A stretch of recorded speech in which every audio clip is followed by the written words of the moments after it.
Ochalaba okwanjula n'embaga. Mwetulirawo mukakana wenyini mulekerewo Becky Smith.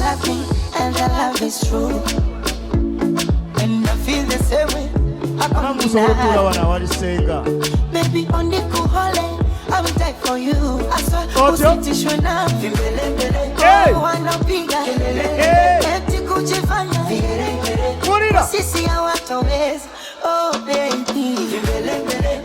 Oyaba muyita selector Parks. Nababaana abasaanira. The number one music selector in Kampala. Becky Tambula tugende wali awali gazebo. Sat Billy Emu Zero Ikau van yao. Atabitegete jangu kufunulire. Naye amugambye nti oli otya mapera house yange. Kalaya money. Wake up. Kalaya money. Wake up. Abange temwetegereza nnyo mazina gaabwe mukube mu ngalo. Ate nnamba emu omulabye.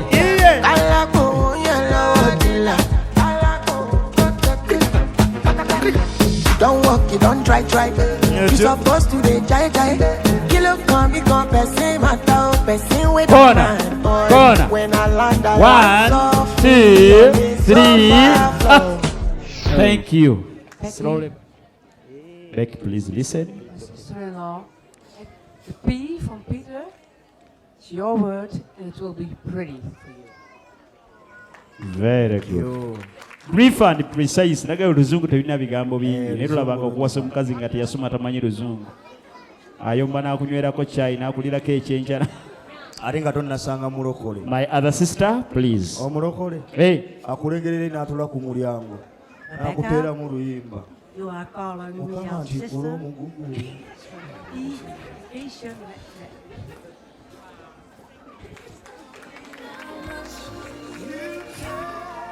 Owa people power amaze okwogera. Manya weri new. Yes, my sister. Wow. You know how far you've come from. I know. Even the other one. Thank you so much. Back in the innocent days. Thank you.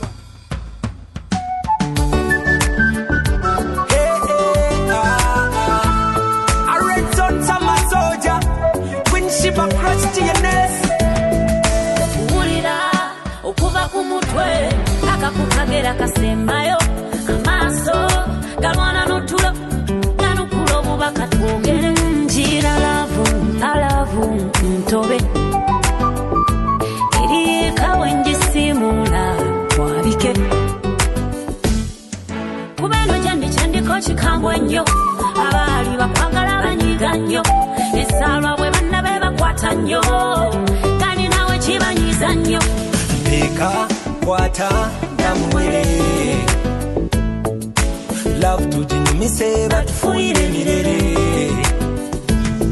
Oleta ngandeta tochakerere Love tujinyumise batufuire mirere Alitunyumyako abalijjawo nti nno gwali kutugabanya akabu Onjagadde nnyo yembiro jenja kweno labu yetu Whoever Peter and the friends. Whoever Peter and the friends. Wecha kalire. Kirira. Yambuka. Ulira.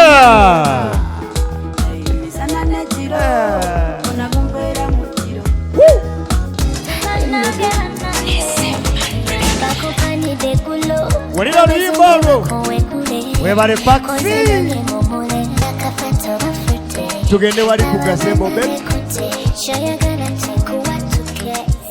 Songa ku Gazebo Becky. Iye.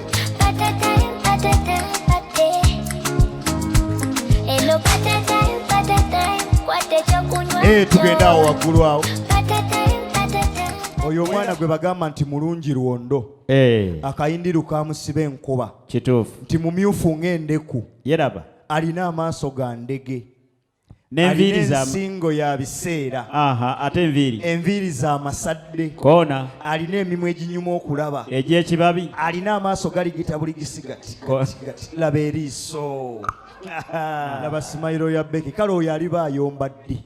kitange Genda maaso Peter ye chief accountant we nkugambidde teyasoma eyasoma n'eyasoma otyo bwe baba bewasiza otandika okulaba kye banaazaala naye tolabanga ekizibu awusigala okufumbirwa house boy gatekeeper sijja kutuula ndi mu bwangu sinawa kalabo kendeese kavudde wa mukwano gwo Peter ntya kwagala nnyo kuzaama ne bwe beekuba batya tiputopu tabafaako gwe yalondawo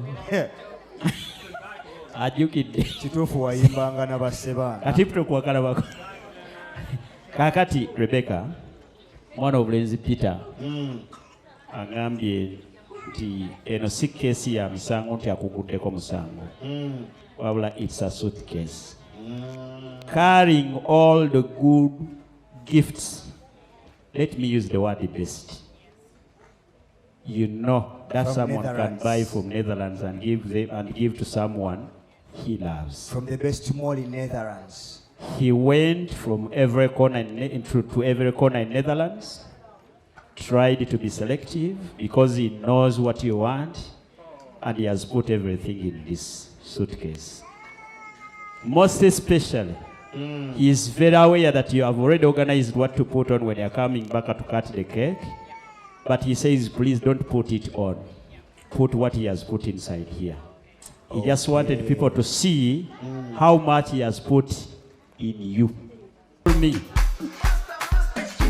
Akobokajjako Paxing ogamba when Jesus says yes, nobody can say no. Jerusalem, ikayalami.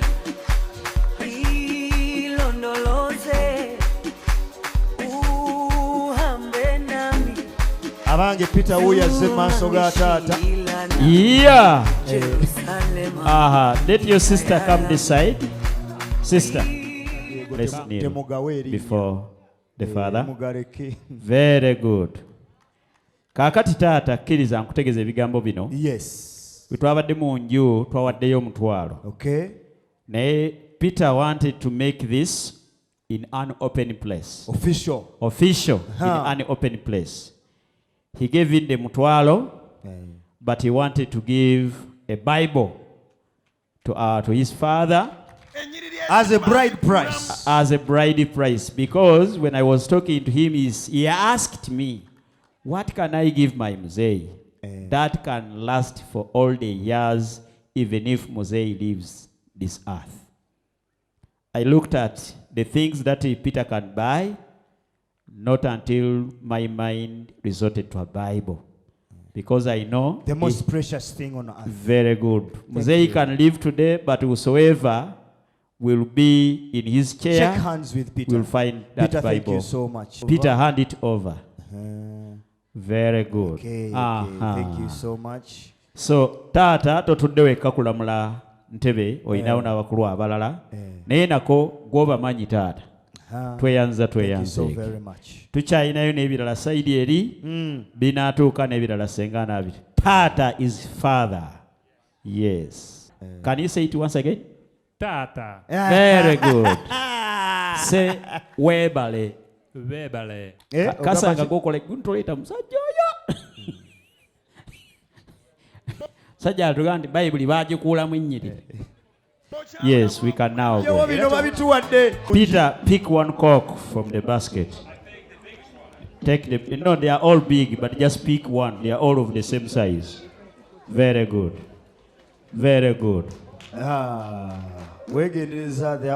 Omanye olusi katambula n'ow'enkima lukwago ate si yaze okuwasa mu b'enkima.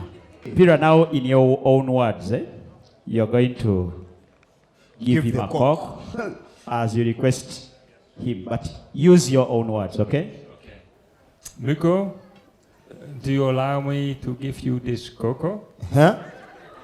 That I can marry your sister, Rebecca, for now and forever. Wonderful. Muko genderera. akantu kuteka kutwala ekisaaba opikako paint. Muzungu agamba wonderful. Kolira.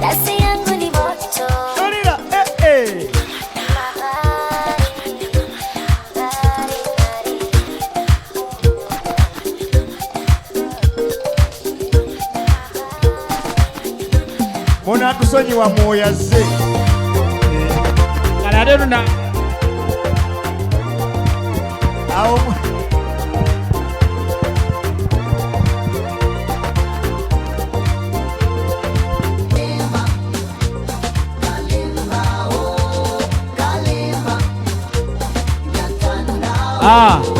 Now Peter, you can now come this side.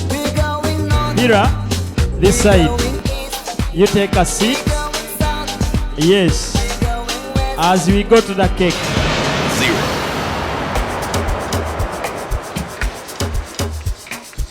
0. So easy. Hey, ha. Boy, amen. Kati yakoze kusala keke tuyambeko. Omugabo oyina amaliika. My love, the day I met you, I knew you were the one.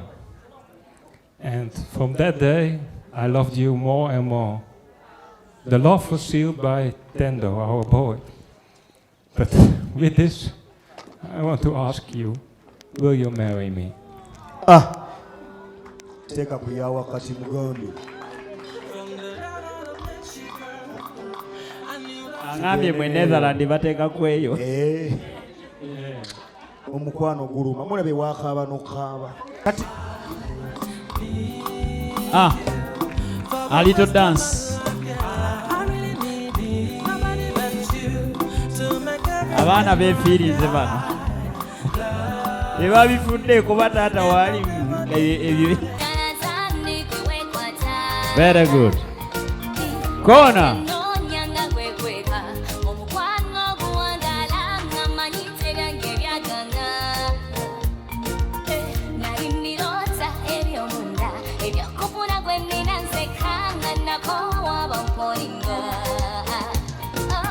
She has come overloaded and Peter is going to offload her.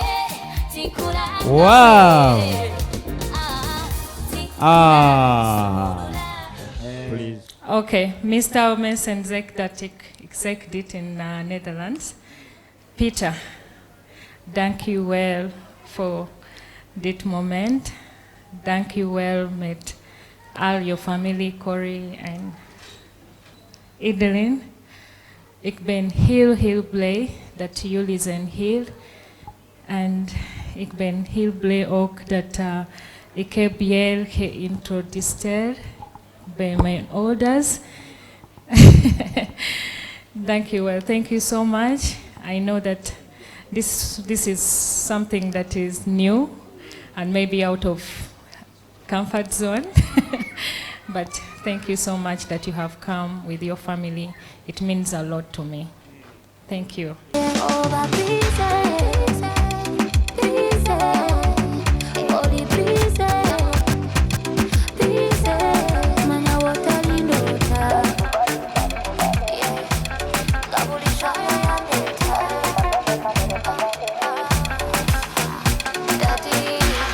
Mukaseera kano mukwano tugenda kubeera nga tugenda mu Bulango teyerabira kubeera ng'oyitako ku Malakai Ecology gy'oba okolera wedding reception yo kifo kirungi ddala ogula buguzi mmere wedding reception ku Malakai Ecology ekitende ebeera nnungi buffet yaabwe erimu buli mmere eya buli ggwanga wano mu Uganda ye Malakai Ecology ekitende katugende mu Bulango teyerabira kubeera ng'ojja ku Show Reuters by the World osome ebyenviiri ate era jangu oleete n'omukolo gwo tugukutegekere gwonna tulina buli kimu ekikwatagana n'ebyemikolo okutandikira ku kwambaza abagole mpaka ku buli kimu kye weetaaga ku mukolo gwo kati ene Bulango bwe tukomawo tugenda ffenna eri wanyala naabi